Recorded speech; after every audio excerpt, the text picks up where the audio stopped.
It's me again, Muehleisen from CWI. Talking about maybe we have heard a lot about R already, but this time I'd like to talk about maybe we can treat R as a query language. And I'd like to sort of state some observations that I've made while dealing with statistics people. Observation A is that nobody loves SQL, we have to get over it. Observation B is everybody loves R, Python, MATLAB, Mathematica, what have you. But people still do very much the same things. On the bottom here you have some relational operators, selection, projection, join, and grouping are really these basic things when dealing with tabular data.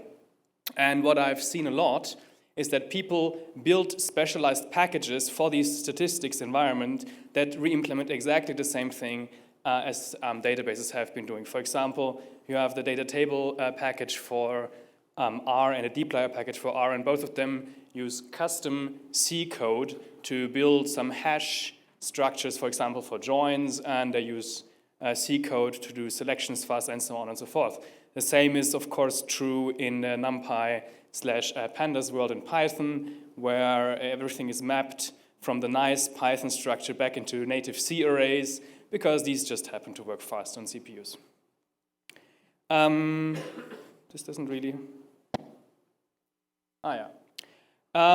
So the general assumption here is let's bring some relational know-how to the party. And maybe we can interpret this basically imperative analysis script as a declaration of intent rather than a shopping list that we have to follow to the letter. And if we do that, we could pull some standard relational query optimization tricks. And while we're at it, we could also select implementations for these operators that are very much optimized. All right. So what are the things that we could potentially do? It's just it's not meant as to be a complete list. Just as a general overview, we could push down selections. I mean, this is totally trivial, right? Somebody is generally calculating an average and then throwing away 90% of the data. Well, we could probably do that the other way around. Something that I've seen a lot in the field is that people just copy blocks of code around in their scripts because, I mean, after all, these are epidemiologists, for example, not computer scientists. But we have ways, really in the relational world, we have ways of dealing with common sub-expressions. We could, for example, also apply some recycling tricks by caching results of things that are, run every 5 minutes. Something interesting, what I found is rescheduling of the execution order, where we, for example, could minimize the variable lifetime to reduce memory pressure, or if we find that the execution graph actually contains multiple independent flows, that's entirely possible, we could parallelize them.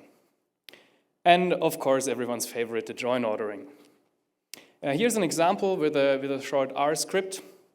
We generate a data frame as 2 columns, A and B, and then we divide B by 2. This is R, so it's vectorized, so we do this for entire column. And then we do a selection with this bracket operator where we only select the values that are equal to 50. And since A is a sequence from 0 to 100, we will select exactly 1 row. I've written the SQL equivalent there because maybe it's easier for you to understand.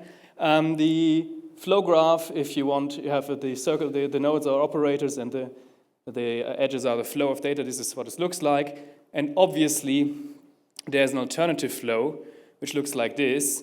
And I've just put the cardinalities there of the data sets that we deal with here. In the first case, we have 100 rows, 100 rows, 1 row. And in the second case, we have 100 rows, 1 row, 1 row. So the second is clearly better. And there's an obvious optimization rule that we can apply here. Of course, we have some issues when it comes to user-defined functions there that could have side effects in between.